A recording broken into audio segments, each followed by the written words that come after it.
Familia querida, muy buenos días. El Señor les bendiga, el Señor les guarde para vida eterna. Nos sentimos felices, dichosos y contentos por estar nuevamente presentando la bendición de Dios del estudio de su palabra a través de Inverso 360, donde descubres tu identidad y vives tu propósito. Muy buenos días para ti. Nos sentimos muy felices. Nuevamente quiero recalcarlo de poder contar con tu presencia en este lugar para que puedas compartir, para que puedas vivificar el espíritu de otra persona a través de este live. Por eso siempre te decimos, por favor, comparte, que para nosotros sería una bendición muy grande. Feliz sábado para ti. Nos sentimos muy emocionados de poder compartir este episodio número 9 de Inverso 360 en su segunda temporada. Estamos analizando lo que es la estructura, la historia y el concepto principal del apóstol San Juan en cuanto al sentido de la historia por parte de Jesús. Son las 7:35 de la mañana. Te saludamos desde la Iglesia Universitaria y nuevamente quiero que lo tengas muy presente. Bienvenido a Inverso Podcast, donde descubres tu identidad y vives tu propósito. Nos gustaría, por favor, que en la medida de lo posible, si puedes ir compartiendo, si puedes ir comentando, si puedes ir argumentando sobre el concepto de la lección, sería muy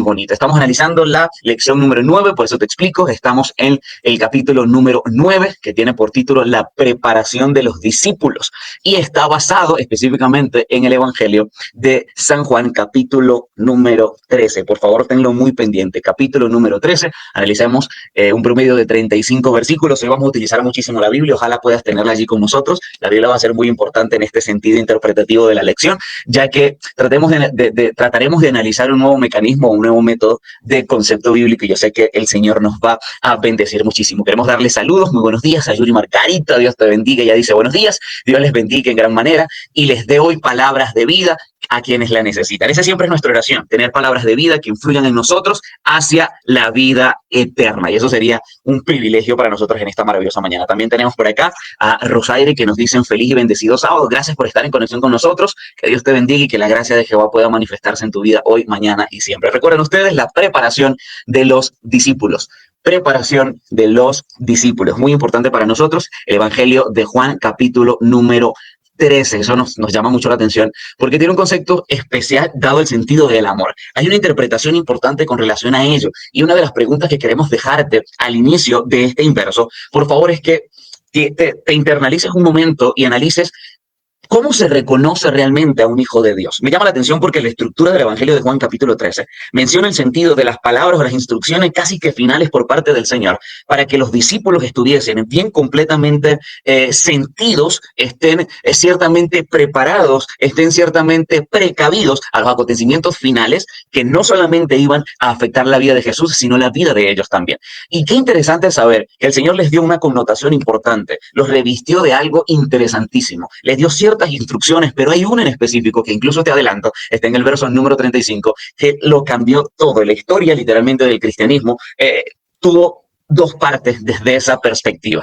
Aunque Jesús ya lo había demostrado en su ministerio, quiso ahora transmitirlos como una orden especial y como una clasificación de los que realmente serían considerados seguidores suyos y que caminaban con Dios. Así que yo quiero hacerte esa pregunta con el corazón. ¿Cuál crees tú que es la determinación correcta de un cristiano? ¿Qué hace a un cristiano cristiano? O sea, realmente, ¿cuál es el sentido? La forma en cómo predica, la forma en cómo ora, la forma en cómo evangeliza, la forma en cómo lee la Biblia. ¿Cuál es el concepto? Y Jesús nos dio una vislumbre especial con este sentido. ¿Cuál es el concepto real de cómo saber que una persona es discípulo o es seguidor de Jesús? Me gustaría que nos pudieses dejar tu comentario en la caja de comentarios, valga la redundancia, y que podamos hacer una sinergia hoy especial.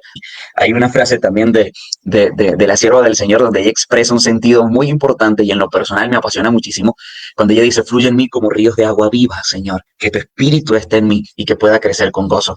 Y este canto creo que se relaciona muchísimo con lo que vamos a estudiar esta mañana. Es un privilegio tener la oportunidad de analizar de forma concreta el Evangelio según San Juan capítulo 13, porque precisamente el Señor pide que algo fluya de nosotros, que sea un fruto del Espíritu, el primer fruto del Espíritu. Recuerda que la pregunta que te hice al principio es muy importante. ¿Sabes tú cómo realmente podemos nosotros definir quién es seguidor de Jesús y quién no? Es interesante porque la Biblia desarrolla un concepto especial que da sentido a nuestra pregunta y que la responde con puntos y comas como debe de ser. Pero antes de tratar de responderla, me encantaría que tuvieses el privilegio de analizar esta frase que me apasiona un montón. Y me gusta muchísimo esta frase, perdón, la que está acá. Pude conseguirla y me llamó poderosamente la atención porque tiene un sentido muy especial. Mira esto, la verdadera autoridad no se ejerce desde un trono, sino arrodillándose para servir a los demás. Voy a repetirte esa frase, por favor, para que la tengas en cuenta. Ojo con esto, la verdadera autoridad no se ejerce desde un trono, sino arrodillándose para servir a los demás. Porque esta frase juega un papel fundamental en nuestra interpretación bíblica. Antes de llevarla al sentido bíblico, me gustaría orar contigo para que el Señor nos dé sabiduría de lo alto y podamos conectar con la razón y el sentido del vivir, el cual es la palabra de Dios y su Espíritu fluyendo en nosotros. Acompáñame a orar, por favor. Bendito Dios y eterno Padre, queremos agradecerte porque esta mañana, Señor, tenemos la bendición y el privilegio de contar contigo. Nos sentimos muy felices, Padre, de poder expresar tu visión a través de las Sagradas Escrituras. Gracias por la oportunidad linda que nos das de acompañar esta lección con mis amigos. Gracias, Señor, porque nos has dado el privilegio de conocer la veracidad de tu palabra a través, Señor, de la influencia de tu Espíritu poderoso, el cual hoy nos dará palabra de vida que influenciará nuestro corazón para vida eterna. Por eso, Señor, danos la autoridad de abrir el Evangelio de Juan y que en el capítulo 13 consigamos palabras de vida nuevamente, Padre, que influyan en nosotros hacia la vida eterna. Estamos muy agradecidos contigo. Oramos en Jesús. Amén. Quiero, antes de pasar al texto bíblico, como bien te lo comenté, organizar algo bien interesante y es la interpretación de esta frase que trasciende fronteras, porque parece que está en disyuntiva o es incoherente para lo que nosotros conocemos como el dominio o la autoridad humana. Creo que prestes mucha atención, que puedas anotarla incluso y que quizás hoy en tu iglesia puedas compartirla con bendición a cualquier persona. Mira esto, el sentido dice que la autoridad no se ejerce desde un trono, sino arrodillándose para servir a los demás. Obviamente, esto es un concepto espiritual que está desarrollado en el Evangelio de Juan, capítulo número 13. Y te digo que parece tener un contraste porque, según nosotros, la autoridad se ejerce en aquellos que tienen dominio, poderío, o quizás podríamos mencionar aquellos que tienen un sentido de sobregrandedad, literalmente, en aquellos que les sirven, que son súbditos. Parece que la autoridad se necesita simple y llanamente a través de una persona que maneja ciertos tipos de personas que literalmente les sirven, pero parece que el sentido bíblico, y especialmente en Juan capítulo 13, esto toma un giro. Para Jesús, o para el sentido del universo, en su estructura completa, el servicio es la mayor forma de manifestar autoridad. En psicología se conoce esto como un estado de reciprocidad, especialmente. O sea, no dependemos exclusivamente de una persona, sino que recibimos, pero también damos. Y la expresión bíblica de Hechos también reafirma este concepto cuando manifiesta y dice, mira, mejor es dar que recibir. Y yo creo que como seres humanos egoístas nos cuesta mucho hacer una interpretación correcta con relación a este punto. Y parece que el Señor siempre tuvo la intención de recordar cuál fue su propósito en esta tierra. Y muchas veces lo recalcó. Yo no vine para ser servido, sino para servir. Y su servicio fue lo que realmente lo hizo grande. Y me llama la atención porque ayer precisamente escuchaba y estudiaba una matutina maravillosa que te la recomiendo, que se llama Cada Día Más Sabio, 29 de noviembre, perdón. El pastor Bullón esgrimía un argumento muy importante que me gustó. Y él dice, muchas personas han lamentablemente, han deteriorado el concepto o el sentido de ser primero o de grandeza. El Señor nunca, pero nunca, y escucha bien esto que yo creo que puede servirte muchísimo, el Señor nunca tuvo la intención con el corazón de que nadie quisiese ser el primero o limitar a una persona a sobresalir en su vida espiritual, en su vida física, en su vida laboral, en su vida emocional, en cualquier cosa. Incluso el libro de los Salmos dice que los que están en el Señor van de victoria en victoria. El apóstol Pablo lo determina y lo dice, van de gloria en gloria. Así que el Señor siempre quiere que nosotros podamos alcanzar peldaños mayores. Y Dios lo que quiere para tu vida es lo mejor. Por eso tienes que centrarte en ello. ¿Y por qué expreso esta situación? Porque como el Señor quiere que tú crezcas y que aumentes y que puedas desarrollarte a un nivel superior, el Señor te da los mecanismos específicos para que esto sea una realidad. Y número uno es servir. Parece algo ilógico porque mientras la sociedad nos cuenta que mientras más vamos hacia adelante, más tienen que servirnos y pensamos que tenemos más autoridad sobre las personas, el Señor dice no.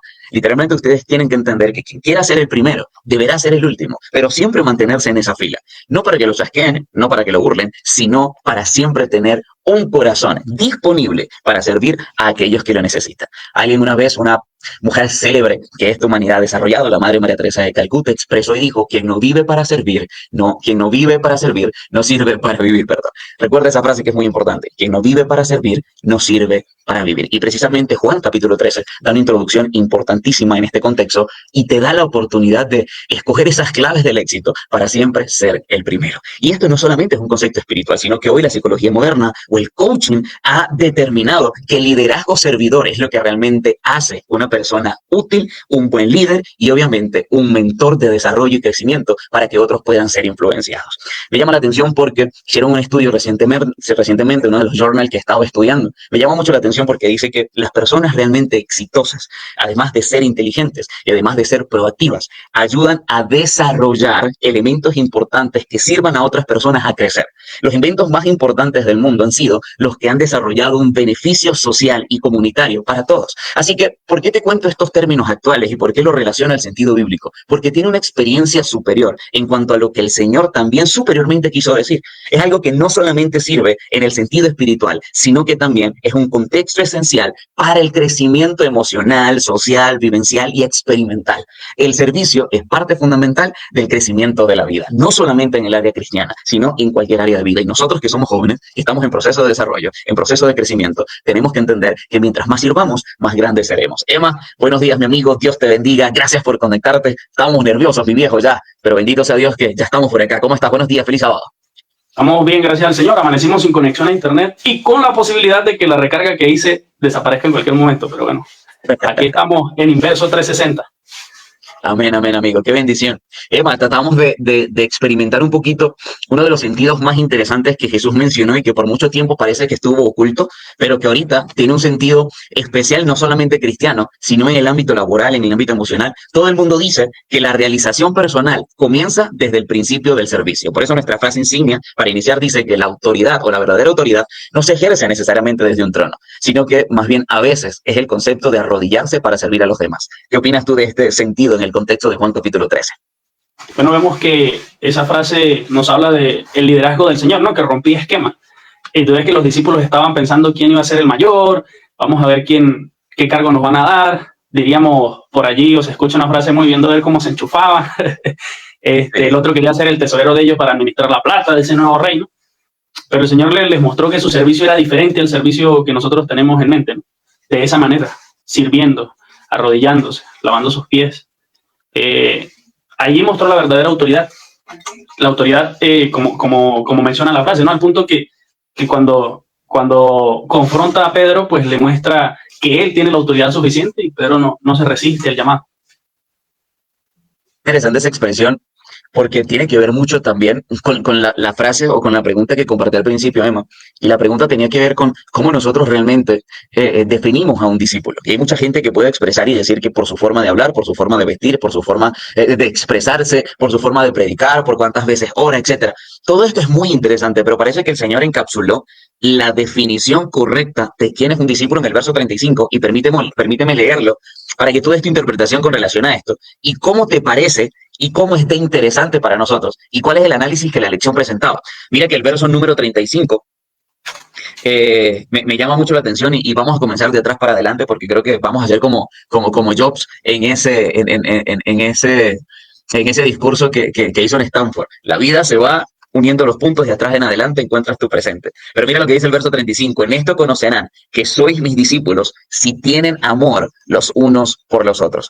¿Qué te dice eso a ti cuando encuentras una interpretación personal a esta definición bíblica por parte del Señor, que está muy interesante realmente? ¿Qué experimento, qué expresión encuentras tú en este sentido? Yo ese texto lo usé como texto base en una predicación para una Santa Cena, ¿no? Porque vemos que aunque este texto tiene esa referencia de que es la manera en que nos conocerán, pues también es la mayor dificultad que enfrentamos dentro del cristianismo, ¿no? Y tú ves que tenemos problemas y que hay gente que critica, no, pero esos son cristianos y se la pasan peleando. Y es una dificultad completa porque en todos los entornos sociales siempre hay dificultades, ¿no? Lo más difícil de un grupo social donde hay muchas personas es la convivencia. Pero dentro de la iglesia pues debe haber este factor que debe resaltar. Y vemos que uno de los frutos del Espíritu, el fruto del Espíritu pues se esboza en una de las características que es el amor. Y el amor de forma integral debe estar expresado en la vida de los cristianos. En esto conocerán que sois mis discípulos si os amáis los unos a los otros. Y por eso es que cuando hay una iglesia que muestra esa característica, las personas se sienten identificadas, ¿no? Y pueden llegar a decir que son verdaderos cristianos. Pero hay que manifestar, veo que eso no es natural que nace en nosotros. No es de forma natural que nosotros queremos al hermano que es chismoso, al que nos critica porque la corbata que me puse no combina con la camisa, al que ve que me puse medias tobilleras y tenía que usar medias largas, las mujeres que le dijeron que la falda está corta. A esa persona es difícil de quererla, al que le sube mucho volumen al sonido, al que no escucha la misma música que yo quiero música más movida, pusieron himnos, yo quiero himnos, pusieron música moderna. Entonces es difícil querer a las personas con las que nosotros no tenemos una conexión. Pues uno se cala a su papá y a su mamá y a sus hermanos porque son familia. Tenemos diferencias, sí, pero ese amor sí está implícito, el Señor lo dio, pero con los que no son familiares cercanos de nosotros una dificultad. Pero dice que en esto se expresará que somos discípulos de Dios. Y yo quiero compartir el 34 también, porque es un mandamiento, ¿ves? Allí yo lo tengo acá en mi super Biblia subrayado, y el 34 dice: un mandamiento nuevo os doy, que os améis unos a otros, que os améis así como yo os he amado. Y también esa frase es revolucionaria, ¿ves? Porque el mandamiento que se encuentra en el Antiguo Testamento dice: no, ámense los unos a los otros. Pero aquí Jesús agrega algo. ¿Qué te dice a ti esa frase? Como yo os he amado. Algo bien interesante, Emma, porque una de las frases que más me gustó al estudiar y que pude organizar es que la verdadera esencia del discipulado, con respecto al sentido de la pregunta que tú me haces, es que la verdadera esencia del discipulado se encuentra en una disposición para amar y servir a quienes nos rodean, incluso a quienes nos quieren traicionar. Porque la reflexión de Jesús es que, literalmente hablando, él no solamente enseñó sobre el amor, sino que lo vivió, y entonces nos hace un llamado especial a seguirlo. Esta expresión me llama mucho la atención, porque el amor no se basa en sentimientos o en palabras, sino que el amor es una acción continua, está en presente continuo. O sea, es algo que sigue reinventándose todos los días y que va visionando. Por eso es que lo observo también, como tú dices, es muy importante leer el verso 34, que habla acerca de un mandamiento. Un mandamiento es una ordenanza, pero para el pensamiento semítico, más que una ordenanza, es una instrucción de vida. O sea, si tú quieres que te vaya bien, si tú quieres experimentar la verdadera razón de la vida, por favor, presta atención a la palabra que te voy a decir. Eso es lo que significa realmente un mandamiento. Para nosotros, el sentido del mandamiento muchas veces simboliza una ordenanza tácita, y ya no. O sea, el mandamiento es una instrucción de vida, que al fin y al cabo tú decides si cumplirlo o no, pero que si no lo haces, la vida te va a pasar factura. No porque el mandamiento sea malo, sino porque te da la razón y el sentido de vivir. Y el sentido de vivir en esta vida, y el Señor lo presenta en casi todos los evangelios y en el trayecto de su vida, es el amor, es lo que realmente va a cambiar, va a transformar el mundo, y los corazones que necesitan reconciliarse con Dios. Por eso para nosotros es muy importante tener la presentación especial y el sentido del amor. Yo creo que ahí vemos el desafío, ¿no? De amar como Jesús amó, que él dice ahí. Porque siendo nosotros sinceros, y quizás alguno de los que nos esté viendo puede comentar en el chat, pero ¿qué harías tú si conocieras que Pedro te iba a negar? Si yo sé que alguien en este momento de mi amistad, vamos a hablar de Isaac, que no está, Isaac nos va a negar y va a decir: yo no soy de inverso, esos son, y yo no comparto con ellos. Bueno, si yo sé desde antemano de eso, no lo fuera invitado al programa, no fuéramos creados este ambiente, ¿ves? Porque así reaccionamos nosotros, pero el Señor Jesús lo incluyó entre los discípulos, lo restauró cuando el hombre falló, estaba desanimado luego de que Jesús murió y resucitó, fue hasta donde estaba para restaurar su vida. Es impresionante. Judas, lo que tú decías, ese lo va a traicionar, y el Señor sabía, y aún así intentó restaurarle, trabajó en su vida, le dio una oportunidad, le dio otra oportunidad. Incluso en el momento de la cena, el Señor sabía lo que estaba haciendo, que ya había ido a negociar, y aún así le da una oportunidad y lo confronta directamente a ver si hay oportunidad de que el hombre se salve. Una diferencia completa en la forma en que nosotros manejamos nuestras relaciones interpersonales, porque nosotros decimos como un hombre por ahí famoso: el que no está conmigo está contra mí, y chao. Pero el Señor Jesús no, el Señor Jesús intenta restaurar todas esas relaciones. A mí me llama la atención, mi viejo, porque precisamente que lo tenemos en pantalla, el título de la lección es la preparación de los discípulos, y el capítulo 13 manifiesta en 38 versículos esa esencia. Lo que me llama la atención es que la preparación específica de Jesús es lo que venimos hablando, y es lo que tú hace un momento resaltabas. Parece que al Señor le importa mucho el término de las relaciones. Eso se lo escuchaba en estos días a Joel Barrio, y en uno de los libros que leí de él, recuerdo, un saludo, a ver si Dinler está por ahí. Gracias por el libro que nos prestaste. Pero es interesante, mi viejo, el hecho. ¿Cómo? A él o a su discípulo enviamos saludos, al pastor o a Dinler. Mi viejo, el término de la Biblia o el sentido de la Biblia son las relaciones. Y el Señor, si te das cuenta, los prepara para su partida, pero los prepara en las relaciones. Porque ellos hicieron milagros, Dios le dio la autoridad cuando envía a los 70, cuando le da la autoridad a ellos. Ellos, para generar acciones portentosas que manifiesten la sobrenaturalidad del ministerio de Jesús, era muy importante.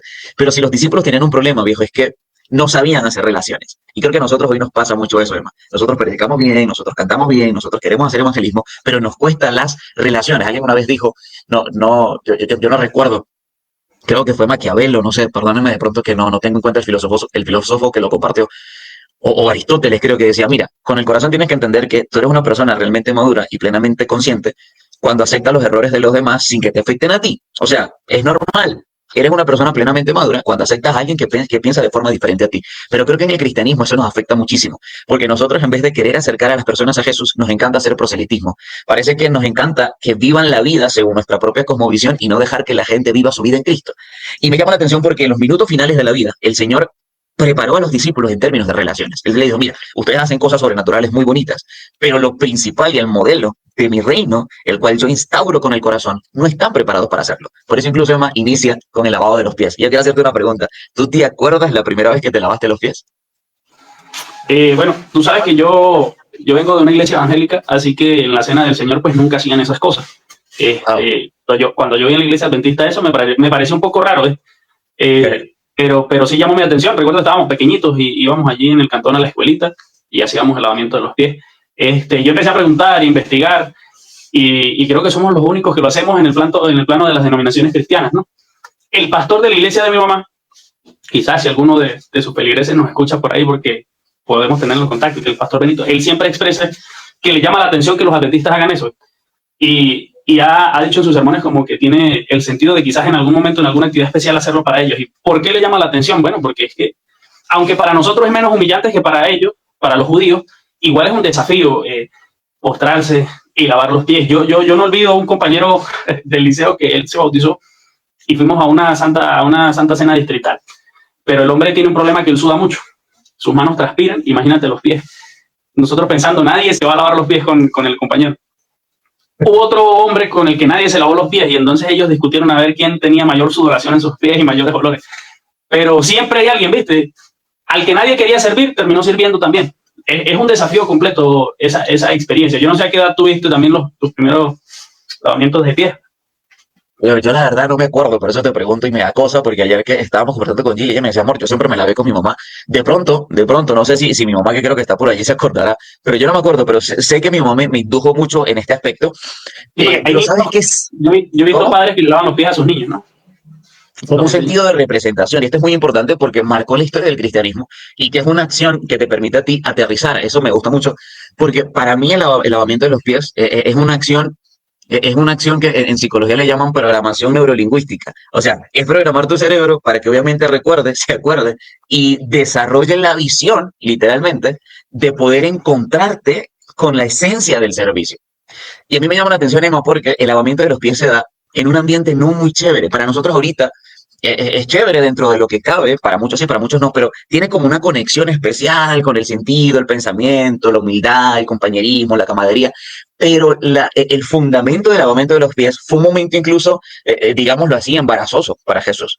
Dice el santo a la gente, me encanta, y el contexto de la historia también, que era una costumbre, mi viejo, que las personas cuando llegaran a un lugar tuviesen el privilegio de lavar los pies. Era un siervo, porque obviamente recuerda que en ese tiempo no habían zapatos, etcétera, o si lo habían, pues entonces tenían muchas aberturas por las costuras donde se metían el polvo o las partículas de polvo de los caminos o de la propia ciudad. No existía el concreto como tal en ese tiempo, algunas calles de piedra, pero no todos las utilizaban porque eran muy costosas. Así que los pies viejos estaban verdaderamente sucios. Yo me imagino que ese pedicure tenía que haber estado terrible porque ellos no tenían un cuidado quizás aséptico en ese caso.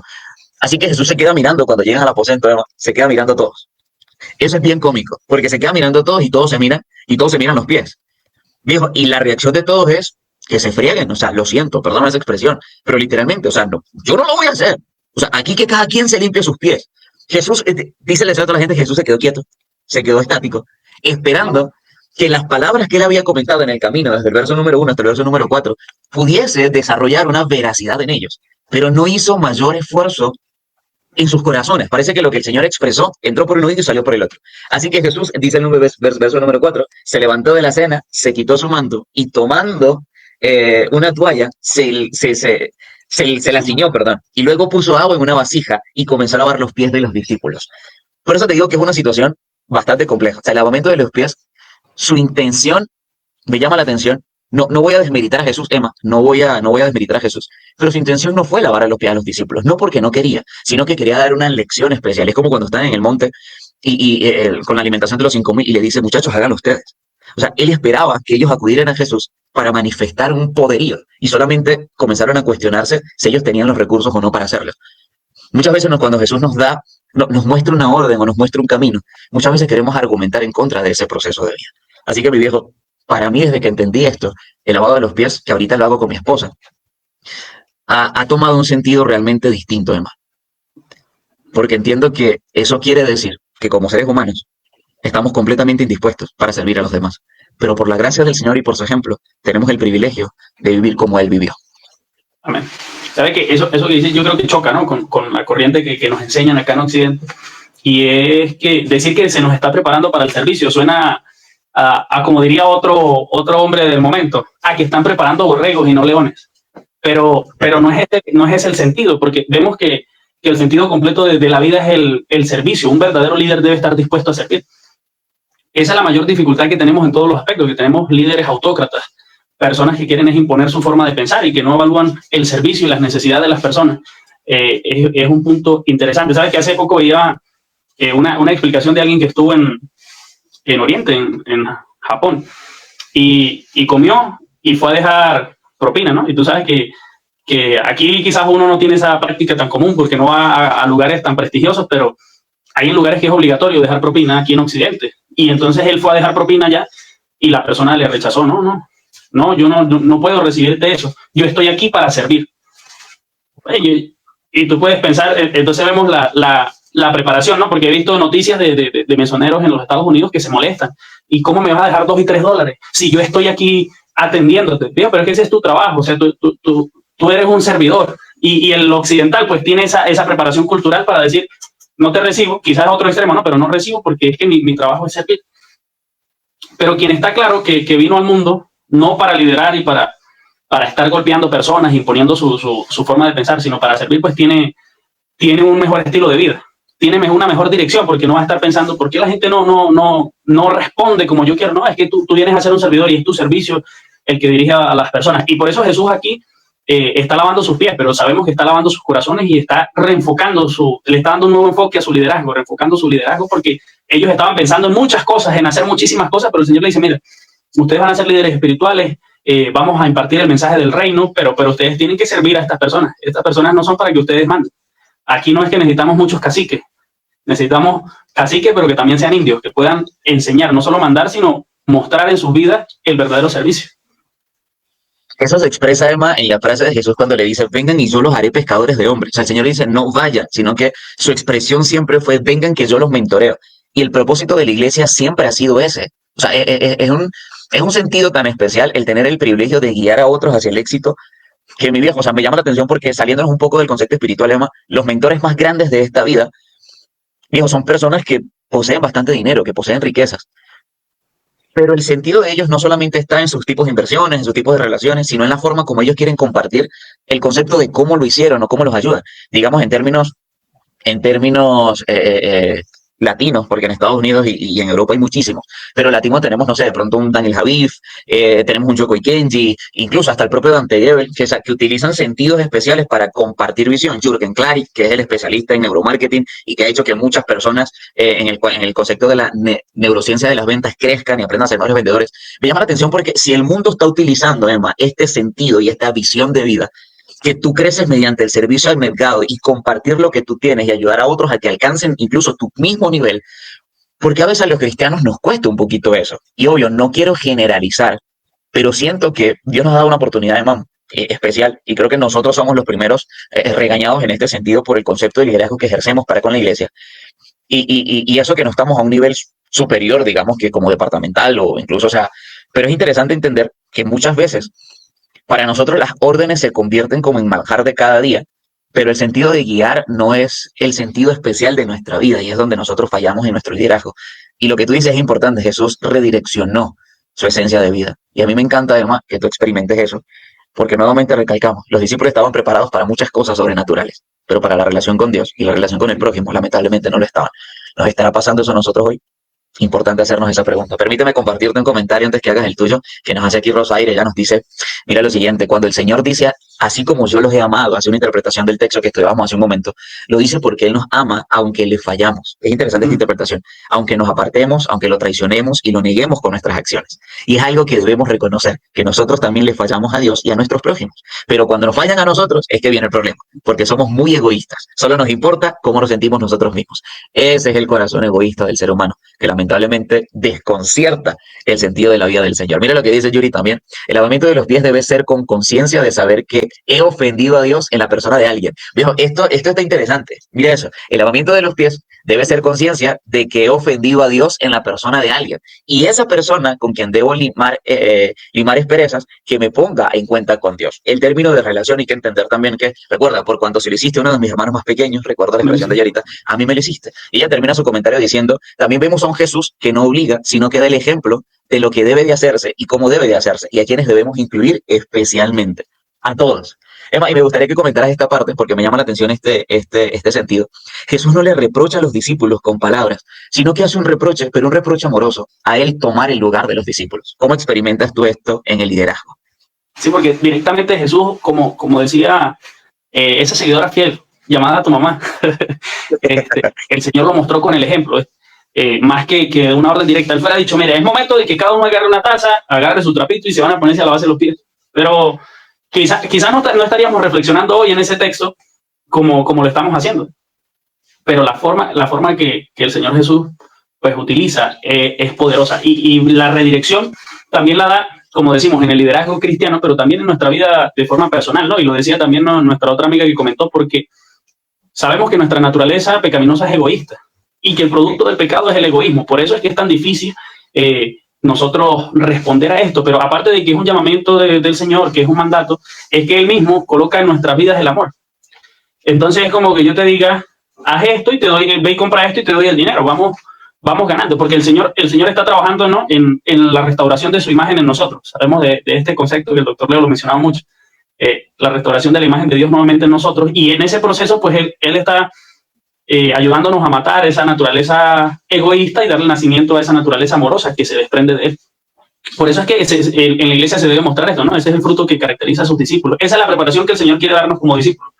Porque a ti te ha pasado, y lo puedes contar, cuando uno va a una iglesia donde todos están peleando, eso es un rollo, una pelea, una cosa. Entonces, pues uno se siente mal, ¿no? Y dice, aquí no se está viviendo el cristianismo.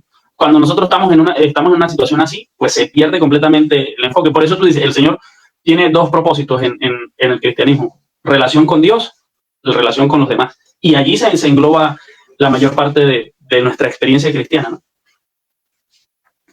Qué interesante interpretarlo desde esa perspectiva y comenzar a reflexionar. Ojalá de verdad estas lecciones para nosotros y para las personas que están en el chat también. Saludos para Fanny Martínez, que nos escribe también y dice Dios les bendiga. O sea, que nosotros podamos realmente reflexionar y que estas lecciones no sean pasajeras, sino que tengan una conexión real. O sea, el Señor ahorita estamos prácticamente, si te das cuenta, como ese camino hacia el aposento alto, y el Señor nos va contando lo que tenemos que hacer. Ojalá en el momento de ejercer la acción, nosotros tengamos la disponibilidad del Señor de ser sensibles a su voz y ejecutar lo que Él nos pide que hagamos. A mí me llama la atención este aspecto, Emma, porque el Señor tiene un encuentro en medio de esto, porque Pedro siempre sobresalido, ¿no? O sea, queriendo siempre estar en una conexión tremenda con el Señor y siempre diciéndole, Señor, si es por sí, le dice, Señor, no me vas a lavar los pies. O sea, y me llama la atención, Emma, porque el sentido es que me lo lave uno de estos, pero tú no. O sea, yo reconozco tu autoridad. Y hay mucha gente que reconoce la autoridad del Señor, Emma, y que nos encanta decir, nosotros seguimos al Señor, pero ustedes tienen que seguirme a mí. Y confundimos las palabras de Pablo, sed imitadores de mí. Recuerden que Pablo termina la frase diciendo como yo soy de Cristo. Eso es muy importante tenerlo en cuenta. Si te das cuenta, desde el verso número 7 en adelante le dice, jamás me lavarás los pies, Señor, que me lo laven ellos. Pero tú no. Y el Señor le dice, Pedro, si tú no aprendes, no tendrás parte conmigo. Yo creo que esa frase, o sea, a nosotros tienes que hacernos calar, porque a Pedro en ese momento, aunque después decimos acá, hizo una embarradota grande, pero al momento caló en su mente, porque le dice en el texto bíblico, en el verso 9, si te das cuenta, le dice, Simón Pedro le dijo entonces, Señor, si es para tener parte contigo, entonces no solamente limpies mis pies, sino también lávame mis manos y la cabeza, lávame todo. Y el Señor le dijo, el que está lavado no necesita sino lavarse los pies, pues está en todo limpio, y vosotros limpios estáis, aunque no todos. Tiene muchas interpretaciones teológicas este pensamiento, pero me llama la atención es que, ¿te acuerdas que el Señor le dice, pero te falta algo, mi viejo. O sea, hay algo más. Listo, tú estás limpio, tú tienes poder, tú tienes autoridad, la has recibido de parte de mí, pero una cosa tan importante como esta está saliendo reprobado. Creo que necesitas ponerte las pilas en este sentido. Sí, sabes que hace poco leíamos en el libro del discurso del Maestro Jesucristo, la sección que hace referencia a Mateo capítulo 5, no sé si versículo 4 o 3, donde habla de bienaventurados, dice el texto, bienaventurados los mansos, porque ellos heredarán la tierra. Y va en el mismo sentido lo que la señora White dice referente a esto, porque habla de cómo el Señor Jesús pues trabaja en nuestra vida para darnos esa mansedumbre, ¿no? Que es una de las características del fruto del Espíritu y es una manera en la que nosotros pues mostramos su amor a las demás personas. Pero sabe que hay un párrafo que a mí me llamó la atención, ¿no? Porque decía que quien está en la presencia del Señor y permite que el Señor lo transforme, no lo diríamos en términos coloquiales, parafraseando el párrafo, no se tomará a pecho las críticas, los comentarios y los problemas, porque entiende que eso es secundario, su enfoque es el servicio y el amor a Dios. Y vemos al Señor restaurando las vidas de esta manera, ¿no? En ese enfoque. Ahora Él planea que sus discípulos pues sean personas que no sean susceptibles a esto, sino que estén enfocadas a servir a los demás. Y eso también nos muestra que nada está finalizado, ¿no? Porque quizás uno podría decir, no, yo ya tengo 15, 20 años en la iglesia, pero yo ya tengo tiempo caminando con Jesús. Todavía te falta algo. Todavía hay algo por mejorar. En esta carrera cristiana no hay el primero que se levante y diga, está listo, corregí todo y no hay ningún problema, ¿no? Seguimos creciendo, ¿no? Experimentando ese crecimiento, esa madurez espiritual día a día para que el Señor pues siga transformando nuestras vidas. Me llama la atención esto que dices, porque sabes que precisamente hablando de estos motivadores, etcétera, ayer mientras estábamos haciendo el desayuno, aquí con Jig estábamos escuchando una interpretación interesante de Kenji, donde él decía que hay una diferencia grande de todas las diferencias que él da, ¿no? Pero entre el latino y el oriental. Tiene una interpretación interesante porque el latino siempre quiere tener el final de todo. O sea, para nosotros el final siempre es lo que va a contar. Por eso cuando comienza una novela o con una película, nosotros desde el inicio ya sabemos qué es lo que va a pasar prácticamente. O sea, el suspenso como que no es para nosotros. O sea, no nos gusta dejar todo supuestamente los cuentos, porque el trabajo pues ni se diga, a medias. Pero es interesante porque él dice que, viejo, o sea, los japoneses además tienen una historia donde hay un hombre que sale corriendo por un camino con un tigre atrás de él. Un tigre, viejo, un tigre atrás de él y se lo va a comer. Y el hombre de repente se encuentra con un cerezo que está en la cúspide de un barranco y no hay más para dónde ir. Dios, el hombre llega y se monta en el cerezo cansado, ya es de noche. Y está bien, el hombre no sabe que está en un precipicio. El tigre, por X razones, no puede montarse al árbol y se echa en los pies del árbol a dormir, viejo. El hombre estaba tan cansado, viejo, de la corrida que pegó, que se quedó dormido también ahí en el árbol, prácticamente. El día siguiente, cuando se levanta a mirar si ya puede bajarse, número uno, se da cuenta que está en un precipicio. Y cuando se da cuenta, a lo mejor el tigre se fue. El tigre estaba abajo, viejo, esperándolo, relajado, esperando que bajara. Dice, no, el tipo ya no tiene, entonces uno como latino se estresa, o sea, ¿qué va a pasar, viejo? Va a llegar Rambo, no sé, Spider-Man, alguien tiene que llegar a salvarlo. Pero la historia continúa diciendo, viejo, es que de repente el hombre ve un cerezo, una cereza, perdón, que se desprende casi que solita de lo madura y jugosa que se ve. El hombre la agarra, mi viejo, se la come y la cereza calma su sed. Y ahí se acaba la historia. Entonces dice que él se desesperó, obviamente, como un niño latino, yendo a no, pero ya va, o sea, dígame cómo termina la historia. O sea, no, es que no, esa es la conclusión. No, o sea, no sé, se tiró por el precipicio, el tigre se lo comió. No, Kenji, es que lo que nosotros necesitamos que te entiendas es que el tigre y el precipicio es la muerte y el hombre representa la vida. Y el cerezo es la experiencia especial, literalmente, de esos momentos de la vida que tienes que aprender a valorar. Porque al fin y al cabo, las cosas van a pasar, o el tigre llega, o el precipicio llega, pero de ahí no tienes escapatoria, porque es el sentido de la vida. Por eso aprende a disfrutar en los momentos de dificultad, los momentos que la vida te expone, o que en este caso que Dios te expone, para que lo puedas manifestar como persona. ¿Por qué utiliza esta frase? Porque el cristiano comúnmente además no disfruta la vida cristiana, sino que lamentablemente siempre está en busca de esa culminación, de esa terminación, y muchas veces nos enfocamos tanto en no pecar que terminamos pecando el doble. Por eso la salvación o la soteriología, la cristología en términos teológicos dice que el único que puede hacerte impecable en esta vida es Cristo y su obra la terminará en su venida. Date cuenta que Pedro pensaba que ya le estaba listo. Ya él tenía el final de su historia descrita. Pero no. El Señor le dice, hay otra cosa, Pedro, que necesitas experimentar. El cristiano siempre está buscando la perfección. Pero mi viejo, fuera del Señor no hay una lógica para esa razón de ser. Bueno, tú sabes que la señora White dice claramente que quien cree que puede hacer algo para salvarse, pues tiene un enfoque pagano. Porque todas las religiones del mundo se basan en esto. En descubrir el potencial que hay en ti, en sacrificarte, en hacer esto para alcanzar la salvación. Pero la la Biblia pues nos presenta es que nosotros somos salvos por lo que Jesús hizo. Que es su justicia en nuestra vida, que son sus obras reflejadas en nuestra vida, las que hacen la transformación y nos dan la oportunidad de soñar con estar cerca de Jesús y habitar la eternidad en su presencia. Esa es una expresión bien importante que necesitamos recalcar con el corazón. Y ya pues aterrizando, como comentamos en el final de la lección, creo que es muy importante esto. Aquí no solamente el Señor los está preparando para el servicio, sino para recibir el servicio del Señor, porque yo creo que eso es algo que nosotros muchas veces no hablamos, Emma. Porque nosotros, listo, aprendemos sobre el servicio, pero no dejamos que el Señor nos sirva a nosotros. Estaba leyendo un libro, creo que lo tengo por acá. Sí, mira, no sé si te acuerdas de este libro, de unos devocionales en Saravena. Sí. Aquí conseguí, pero el de José. No, nosotros leímos el de Josué, Bueno, acá en la librería está el de José y no lo he comprado porque quiero comprar otra vez el de Josué.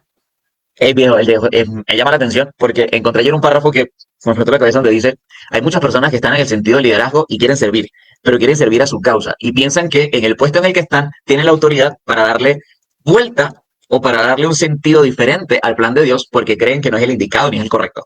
Viejo, yo dije, ¿qué? Por eso es muy importante dejar que el Señor nos sirva a nosotros. Nosotros tenemos que experimentar eso. Recuerda que Pedro dice, no, Señor, o sea, no, o sea, yo no voy a dejar que tú me sirvas. No, Pedro, yo necesito servirte, porque si no lo hago no vas a tener parte conmigo. Yo creo que eso pega también mucho en el orgullo. El Señor no solamente estaba enseñando, Emma, en el sentido de que tú tienes que aprender a servir, sino también dejar que el Señor te sirva y tener la humildad correspondiente para dejarte guiar y que Él pueda mostrarte el camino y el sendero correcto. Y hablando de senderos correctos, ya aquí finalizando, queremos saludar a Sandrita Rueda, que dice saludos, Dios le siga dando sabiduría para seguir adelante en el ministerio que Él les ha dado. Y papá, saludos a mi bebé. Qué bendición tener a la mamá de nosotros entre esta experiencia linda de interpretación. Viejo, saludos para tu mamá, hombre. Eso es nuestra fan destacada. Si damos gracias al Señor porque por lo menos nuestras mamás religiosamente están aquí. Saludos, mamá. Y saludos a la hermana Yuri también, a la madre de Aaron. Están siempre aquí presentes, ¿no? Perfecto, muchas gracias. Presencia y aporte. Esto lo hacemos primero para la familia porque es por lo que el Señor realmente nos preguntará y los amigos también. Es más, queremos terminar con este comentario de Sandra, de Rosa, que nos pareció bien interesante. Mira lo que ella expresa y dice, que también es una estudiosa de la Biblia y nos acompañó que días también acá. Una bendición poder tenerla también entre los oyentes también en esta experiencia y cómo comparte. Ella dice, de nada sirve ser tan bueno en algo o tener muchos conocimientos teológicos, si no tenemos la humildad de reconocer que no somos nada sin Dios y que existen personas que también son buenas o mejores en las mismas áreas que nosotros. Y eso está bien, dice ella. Lo importante es hacer lo mejor posible, no por demostrar que somos buenos, sino porque lo hacemos por amor a Dios y queremos exaltarlo a Él. Y esa es la verdadera preparación como discípulo. Dios te bendiga, Rosa, qué interpretación tan importante acerca del texto. Emma, los versículos finales, del versículo 36 al 38, queda como, este capítulo es tan bueno que queda como en continuará. Porque Pedro nuevamente le recalca al Señor y le dice, Señor, ¿a dónde tú vas a ir? Y el Señor le dice, Pedro, a donde yo voy tú no puedes ir conmigo. ¿Cómo? Queda como esa historia que tú mencionaste del cerezo. Queda como el final de Rápido y Furioso, que si no vimos de la 4 o 5, si no vimos la noticia de la muerte de este hombre, el uno agarra una carretera por un lado, el otro para el otro. ¿Qué pasó aquí? Esto queda así en suspenso, ¿no? Porque el Señor le dice, Pedro, o sea, donde yo voy tú no vas a poder ir conmigo, Pedro, pero te prometo que vas a estar un día. Y Pedro dice, Señor, obviamente no, yo mi vida, Señor, daría por ti. Nuevamente la exaltación, o sea, parece que, y nos pasa a nosotros, Emma, los periodos de la vida son así, lamentablemente. Nosotros pensamos que estamos en conexión con Dios, pero en los momentos realmente de dificultad nos damos cuenta de que no, y que vivimos una vida completamente ilógica, porque el Señor, y como te digo, cierro mi Biblia porque da risa, en el versículo 38, literalmente el texto se cierra diciendo, Pedro, ay, Pedrito, ¿tú estás seguro? Y me gusta porque es una pregunta, no sé si es sarcástica, y perdóname el Señor si no lo dijiste de esa forma, pero yo la veo como sarcástica, como que, sí, tú vas a dar tu vida por mí. Pues Pedrito, déjame decirte algo, antes que el gallo cante, me vas a negar 3 veces, mi viejo. Y se termina la historia. Ponle un tono más doloroso. ¿Darías tu vida por mí? Así como con dolor. Yo sé el final. O sea, qué triste, ¿no? Por eso Eclesiastés dice, es mejor, viejo, que no prometas, a que prometas y no cumplas. Eso le da duro al Señor.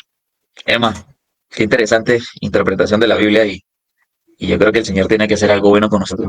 Si no, firme la carta de despedida, mi hermano, porque nos vamos para abajo. Que el Señor nos guarde. Impresiones finales, Emma, ¿qué lección te da este capítulo? No, yo veo un desafío, ¿no? Un desafío grandioso, de dimensiones estratosféricas, dice algún youtuber que vemos por ahí. Porque este desafío de amar como el Señor amó y de servir como el Señor sirvió, pues es completamente gigante. Pero está, y todos los que nos hemos conectado a este live, todos los que hemos visto o hemos leído el capítulo 13 del Evangelio de Juan, pues sabemos que el Señor nos está desafiando a permitir que su amor impregne nuestra vida para poder compartirlo a los demás, a permitir que Él sirva en nuestra vida para nosotros ser servidores. Y yo sigo regalando el capítulo 13, el verso 15, para que lo lean. Ejemplos he dado para que como yo he hecho, vosotros también hagáis. Muchos utilizamos este texto en muchas otras formas, no fuera de contexto, pero el contexto es el servicio. El contexto de este versículo es servicio. Yo he servido, yo he amado. Ahora ustedes sigan mi ejemplo. Yo voy a dejar esto acá también, unido a tu interpretación, esta frase que me gustó, porque es algo que yo necesito aprender a hacer. Incluso ayer en la noche me hablábamos acerca de eso, y te decía, mi viejo, o sea, no sé por qué tengo que hacerlo, o sea, pero no. Bien, si el Hijo de Dios lavó los pies de sus discípulos, además, no hay tarea demasiado humilde para quienes desean reflejar su carácter. Creo que me quedo con eso. Y el Señor hoy respondió muchas preguntas, muchas respuestas a las preguntas que me estaba haciendo. Y viejo, sea el lugar donde estemos, por favor, sirvamos. Me llama la atención en una última cosa que me gustaría compartir y que me acordé ahorita hablando de Joel Barrios. En el libro de discípulos, él dice algo interesante. Si en un templo no reciben a Jesús, él va a nacer en un pesebre. Pero de que nace, nace mi hermano. Esa expresión me gustó, viejo. El día que los ángeles del cielo decidieron dar un concierto, mi viejo, no escogieron el templo, escogieron las montañas de Belén. Para 4 espectadores solamente. Sirve. En esta vida tienes que aprender a servir. Así que, Emma, gracias por tus comentarios, gracias por esta lección que creo que sí la necesitábamos y ojalá haya caído en terreno fértil. Yo sé que el Señor lo va a hacer de esa forma. Mi amigo, saludos finales y por favor nos despides en oración. Un saludo final nuevamente a mi mamá, a mis hermanos. Vamos aquí a mi tía, a mi primo y a todos los hermanos que se han conectado cuando compartimos el link. Y otro desafío que tú presentas, ¿no? O dejamos que Jesús nazca en nuestros corazones o nacerá en otros. Así que es una decisión muy directa, ¿viste? Hiciste una reflexión muy directa. Oramos. Oramos, querido Señor, de forma muy enfática has hablado a nuestros corazones, diciéndonos que debemos abrir estos hacia ti para que tú puedas desarrollar y ministrarnos por medio de tu poder transformador. Permítenos, Señor, que tu amor nos pueda llenar, que pueda llenar los vacíos que hay en nuestras almas, que pueda llenar los vacíos que hay en nuestra vida, para poder entonces nosotros también amar a las demás personas y poder servir. Ya nos diste el ejemplo y queremos seguir tu ejemplo. Sabemos, Señor, que nuestros corazones pues están inclinados al egoísmo y no están llenos de amor. Por eso imploramos que tu Espíritu nos llene para poder dar el fruto correspondiente. Guía a cada uno de los amigos y hermanos que nos escucha. Responde a sus oraciones, Señor. De forma poderosa, manifiéstate en sus vidas. Lo pedimos en el nombre de Jesús. Amén. Amén, amén. Gracias, Emma. Esto fue Inverso Podcast, donde descubres tu identidad y vives tu propósito. Que Dios te bendiga y recuerda que el servicio es el fundamento de toda experiencia. Nos vemos. Chao, chao. El Señor te bendiga.